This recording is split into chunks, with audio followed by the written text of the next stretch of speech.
Bismillahirrahmanirrahim. Laqad kana li saba'in fi maskanihim ayah. Jannatani an yaminin wa shimal. Kulu min rizqi rabbikum washkuru lah. Baldatun thayyibatun wa rabbun ghafur.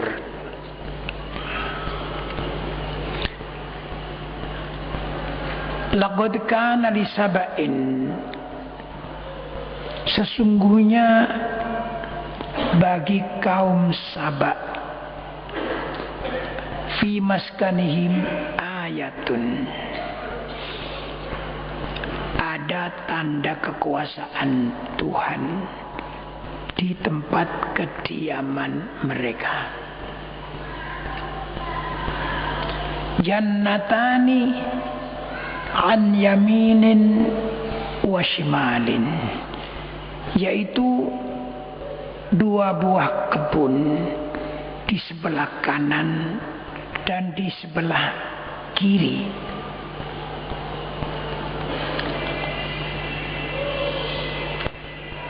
Kulu min rizqi rabbikum washkurulah. Kepada mereka dikatakan, makanlah olehmu sekalian dari rizki yang dianugerahkan Tuhanmu, dan bersyukurlah kamu kepadanya. Baldatun thayyibatun wa rabbun ghafur.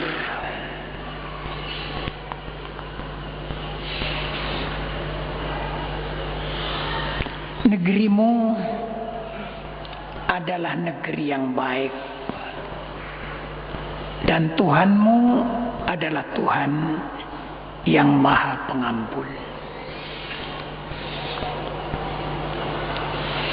Di negeri Saba, tempatnya di Yaman, itu adalah dijadikan oleh Allah Subhanahu wa taala sebagai tanda kekuasaan Allah di antara semua kekuasaannya, yaitu di negeri itu merupakan suatu kebun-kebun yang di kanan kirinya itu adalah negeri itu di kanan kirinya dikepung oleh kebun-kebun yang subur dan banyak buah-buahannya yang luar biasa. Lantas kepada mereka disampaikan supaya mereka makan dari rezeki Tuhan mereka itu, dan mereka disuruh syukur kepada Allah. Artinya syukur itu adalah menggunakan semua nikmat yang diberikan, digunakan untuk ibadah, untuk mengabdi kepada Allah. Itulah artinya syukur. Washkurulah. Jadi mengabdilah kamu dengan nikmat-nikmat yang ada, yang diberikan kepadamu. Misalnya nikmat mata, mensyukurinya dibuat melihat, di antaranya melihat Al-Quran, membaca Al-Quran, melihat jalan ketika mau berjalan ke masjid, dibuat melihat semua yang bermanfaat. Itu mata.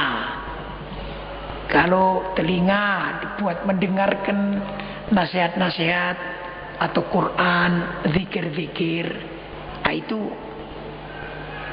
menggunakan mengabdi dengan telinga itu.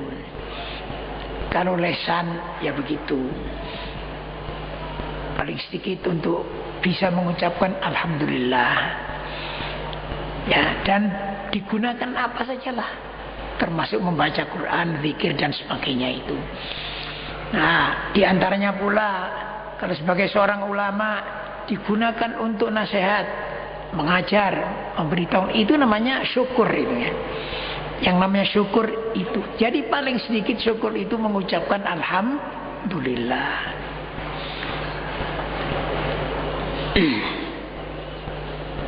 Kemudian diberitahukan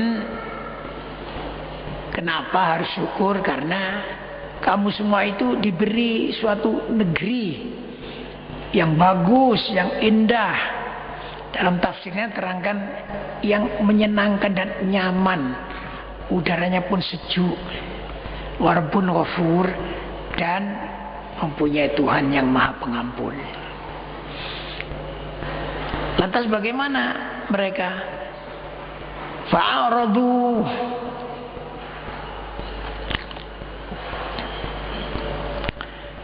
lantas mereka itu i'rad, artinya berpaling dari iman. Jadi tidak iman, tidak ibadah.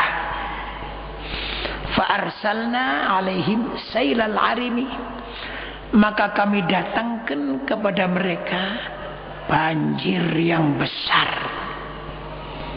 Banjir yang besar. Di sana itu waktu mereka masih dalam keadaan yang aman dan senang itu, mereka membuat satu bendungan yang dikenal dengan bendungan, yaitu Ma'arib. Bendungan Ma'arib besar sekali untuk menampung air hujan, sehingga seluruh air hujan itu bisa dihimpun di situ. Dan dari situlah keluar air, ya air sumur, air segala yang diperlukan. Itu begitu. Tapi akhirnya karena mereka tidak syukur dan mereka itu bermaksiat kepada Allah Subhanahu wa taala, itu bendungan itu akhirnya jebol. Sehingga menjadi banjir kayak tsunami begitu. Jadi membanjiri semua, sehingga semua itu hancur. Setelah selesai lalu diganti oleh Allah Subhanahu wa taala tanah tadi itu. Wa badalnahum bi jannatain dawatai ukulin khabtin wa aslin wa syai'in min sidrin qalil. Dan kami ganti kedua kebun mereka itu dengan dua kebun yang ditumbuhi pohon-pohon yang berbuah pahit, pohon asal dan sedikit dari pohon sidr. Ya, sidr itu apa, pohon yang pahit itu, widoro ya, itu asal itu juga satu pohon yang buahnya itu pahit semua. Pokoknya sudah tidak enak lagi, tidak ada buah-buahan yang seperti tadinya. Itulah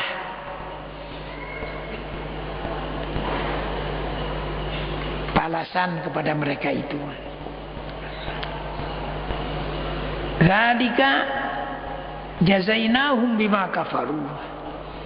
Demikian itu jazainahum, telah kami balas mereka itu bima kafaru, sebab mereka telah kafir, telah kufur. Wahal nujazi illal kafur, dan tidaklah kami membalas mereka illal kafur, tidak membalas kejelekan tadi illal kafur, kecuali orang yang sangat kufur.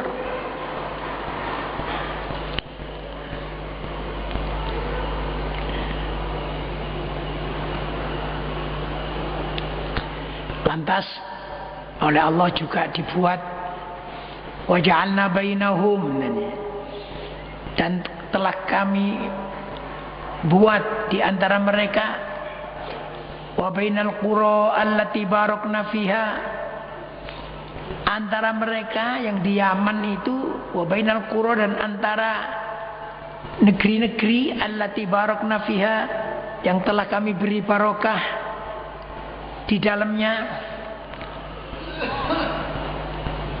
dan kami jadikan antara mereka dan antara negeri-negeri yang kami limpahkan berkat kepada mereka.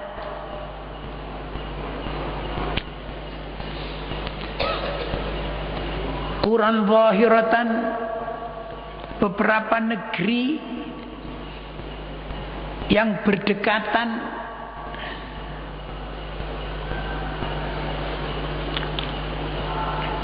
waqaddarna fiha sayra, dan telah kami ukur di dalamnya itu as-sayra, perjalanan yang dekat artinya.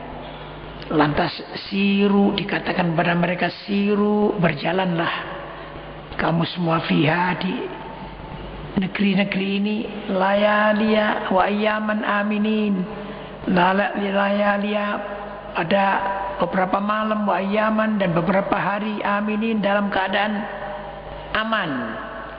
Artinya begini, di Yaman, antara Yaman dan negeri-negeri lainnya, Syria, Lebanon, dan di situ dulunya itu diberi negeri-negeri yang banyak sekali yang berdekatan satu sama lain. Jadi bukan merupakan gurun Sahara, ya, tapi merupakan negeri-negeri yang berentet. Katakanlah seperti misalnya dari sini ke Surabaya kan banyak itu kota-kotanya. Sehingga orang berjalan itu aman, tidak perlu membawa sangu, di mana-mana bisa membeli. Begitu. Ini nikmat Allah yang diberikan kepada mereka. Tapi apa jadinya? Mereka itu lain. Faqalu, lantas mereka berkata, berdoa, Rabbana ba'id baina asfarina. Kata mereka, wahai Tuhan, wahai Tuhan kami, jauhkanlah jarak perjalanan kami. Kan aneh sekali itu. Orang diberi yang dekat-dekat, enak, tidak mau, minta yang jauh. Jauh bagaimana? Ini negeri Yaman itu, negeri Sabah itu. Atau di sini gurun Sahara, baru negeri yang lain, misalnya Syam atau. Untuk apa itu? Diterangkan di dalam tafsir, mereka itu ingin supaya yang dekat-dekat itu tadi hapus, hancur, tidak ada orangnya. Jadi yang dari Yaman ini saja, dari Sabah ini saja yang bisa pergi untuk berdagang supaya monopoli keuntungan gitu loh. Itu tujuannya, ditafsir terangkan. Jadi tujuannya itu tidak senang orang lain punya keuntungan itu, supaya dihancurkan saja. Itu enak, gurun Sahara saja. Jadi berangkat satu rombongan sendiri ke, misalnya ke Syria, untuk ke Syam, untuk kulaan, pulang peroleh keuntungan khusus buat mereka, monopoli ini. Itu begitu, ya. Rumahnya sekarang juga ada semacam begitu itu, cuma bentuknya lain. Bentuknya lain, ya. Negeri-negeri lain itu dihancurkan begitu ya, ekonominya, sehingga mereka bergantung pada ekonomi ini.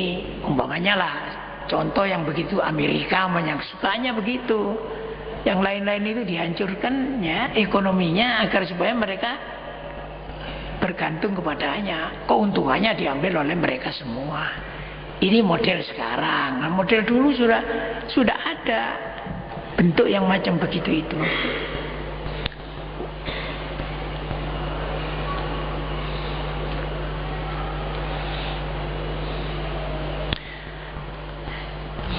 Dan begitu itu, perbuatan begitu itu, untuk hanya sekadar mengambil keuntungan sendiri orang lain supaya dihancurkan, itu sebenarnya zalim. Oleh karena itu disebutkan wazalamu anfusahum, Wa zalamu anfusahum, dan mereka itu zalim, menganiaya diri mereka sendiri. Di dunia mereka akan disiksa, di akhirat nanti akan disiksa. Karena itu dikatakan menzalimi dirinya sendiri. Faja'alnahum, lantas kami jadikan mereka itu ahaditha, yaitu bahan-bahan pembicaraan.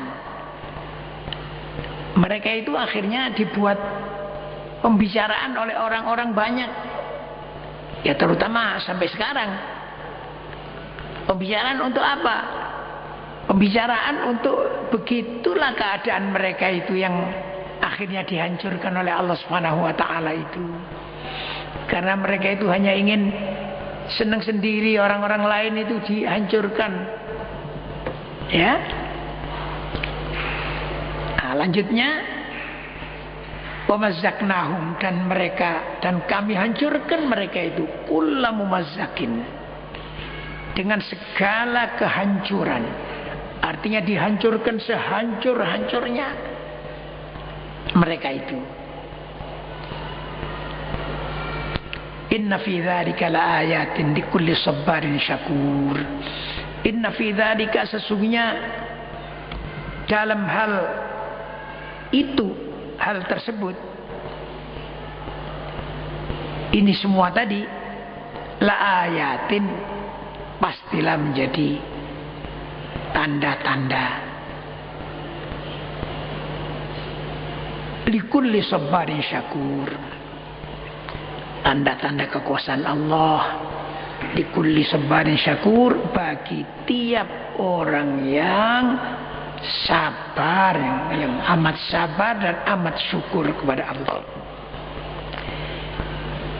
Orang itu yang baik memang itu sabar dan syakur, sabar dan syukur. Kalau mendapatkan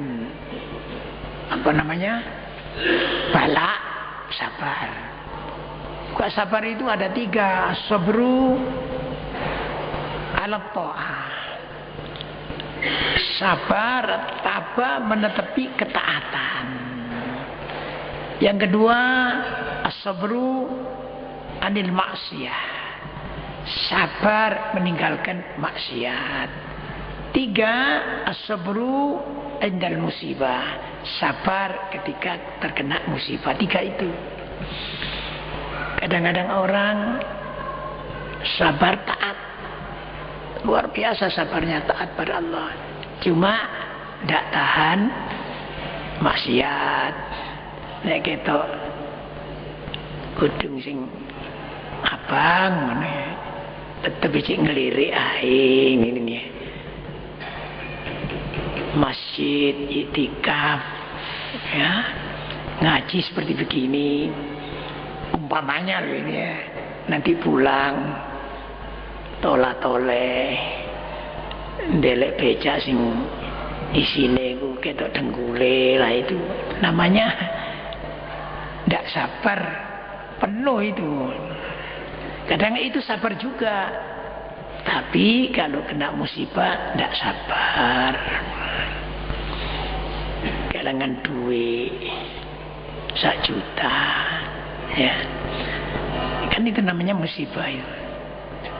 Ngot saja sembahyang ya, ketok duit semua, mau tidur ndak dapat uang tok, itu ndak sabar karena kehilangan. Padahal kehilangan itu kalau sabar pahalanya besar sekali. Apalagi kalau diniati wis jangan wis le kok ketemu wong ya siku tak halal nois, sedekah kudu luar biasa itu. Sebenarnya begitu, tapi repot. Lek muruk nang ngene iki gampang, cuma lek nglakoni dhewe wallahu a'lam.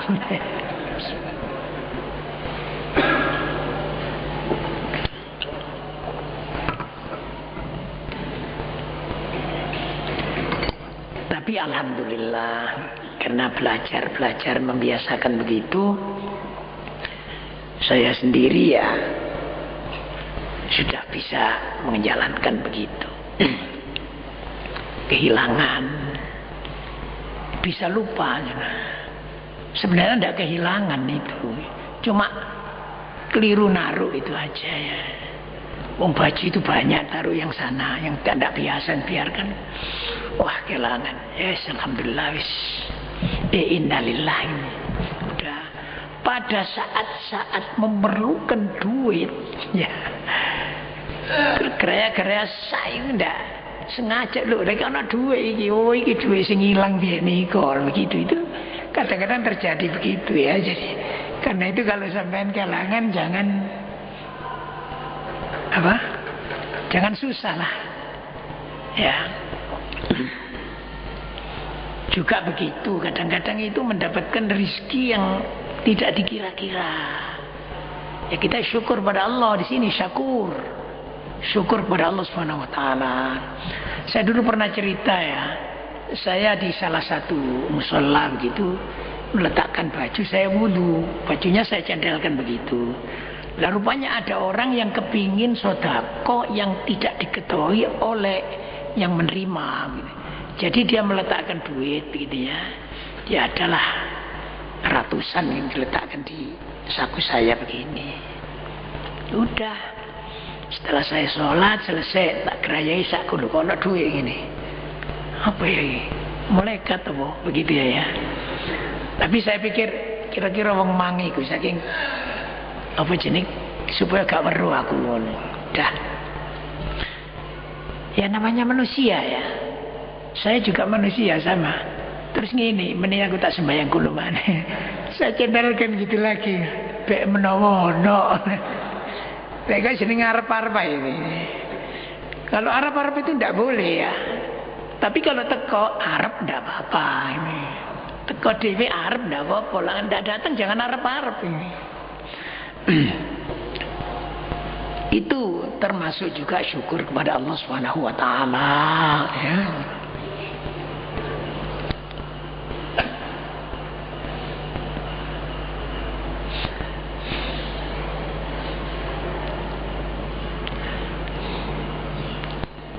Walaqad saddaqa alaihim iblisu dhannahu fattaba'uhu illa fariqam minal mu'minin.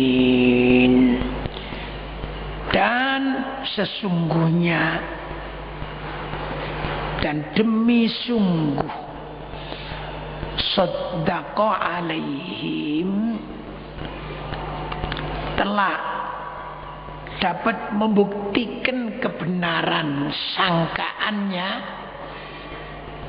terhadap mereka si iblis. Fattaba'uhu, lantas mereka mengikutinya, illa fariqam minal mu'minin, kecuali sebagian sedikit dari orang-orang mukmin yang tidak ikut. Jadi iblis itu semuanya dzan saja. Lah itu dibuat agar supaya orang itu percaya ini. Sehingga banyak orang percaya mengikuti iblis. Padahal oleh iblis itu bukan barang yang benar, itu cuma dugaan melulu. Yang tidak ikut sama iblis ya cuma segolongan kecil dari orang-orang mukmin.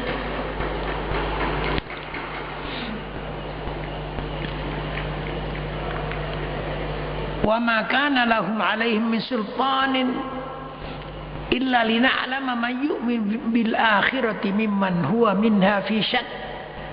Wa rabbuka 'ala kulli syai'in hafiz.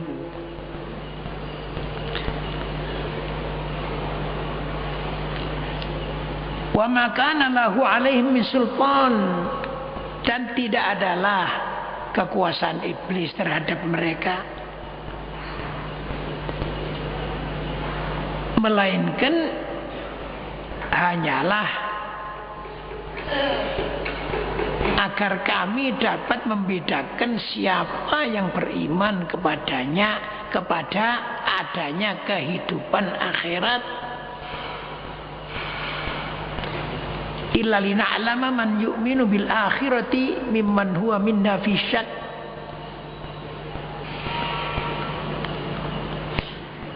Agar kami dapat membedakan siapa yang beriman kepada adanya kehidupan akhirat dari siapa yang ragu-ragu tentang itu. Wa rabbuka ala kulli syai'in hafiz. Dan Tuhanmu itu atas segala sesuatu maha memelihara.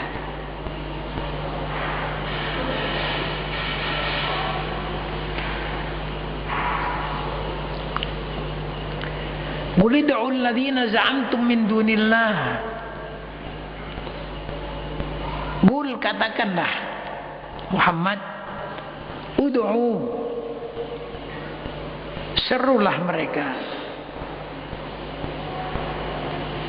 alladzina za'amtum, mereka yang kamu anggap sebagai Tuhan, min dunillahi, selain Allah. Coba panggil mereka itu, seru mereka itu. La yamlikuna mithqala dzarratin fis samawati wala fil ard, yang mereka tidak memiliki seberat atom pun di semua langit, wala fil ardi, dan di semua bumi. Mereka tidak mempunyai kekuasaan, tidak mempunyai kemampuan sedikit pun, yaitu selain Allah yang mereka sembah, berhala-berhala.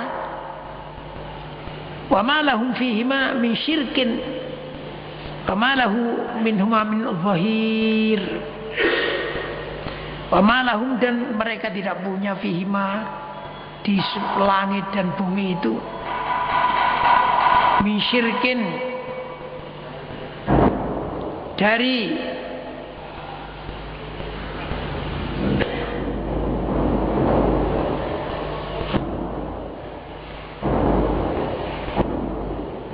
mereka yang semampu, yang mempunyai kemampuan sama dengan Allah. Wa ma lahum minhum min dhahir, dan tidak punya pula dari mereka itu pembantu. Wa ma lahu, dan Allah tidak memiliki minhum dari mereka itu min dhahir, sebagai pembantu. Allah tidak dibantu oleh mereka. Jadi berhala-berhala itu yang memang tidak bisa apa-apa, yang dikira oleh mereka itu sebagai Tuhan-Tuhan yang membantu Allah, itu sama sekali tidak. Karena itu Nabi Muhammad disuruh, coba seru, katakan kepada mereka, panggillah itu Tuhan-Tuhanmu selain Allah itu. Ternyata ya tidak mungkin bisa berbuat apa-apa. Kalau berhala ya batu itu mau diapakan? Ya walaupun begitu, naudzubillah min dzalik, sejak dulu sampai sekarang ya banyak orang-orang yang datang ke patung-patung, nyembah-nyembah, mohon-mohon. Alasannya mereka ini pembantunya Allah, pembantunya Tuhan. Nah, itu dibantah oleh Al-Quran di sini. Wa ma lahum minhum min dhahir. Allah tak punya pembantu dari mereka. Allah Maha Esa. Segalanya hanya Allah sendiri, pencipta dan penentu segala sesuatu di dunia ini. Ya, saya kira sampai di sini dulu, mudah-mudahan bermanfaat. Rabbana taqabbal minna innaka antas samiul alim wa tub alaina innaka antat tawwabur rahim. Rabbana atina fid dunya hasanah wa fil akhirati hasanah wa qina adzabannar. Allahumma khtim lana bil iman. Wa sallallahu alaihi Muhammad wa alihi washabihi ajmain. Walhamdulillahirabbil alamin. Al-Fatihah. A'udzu billahi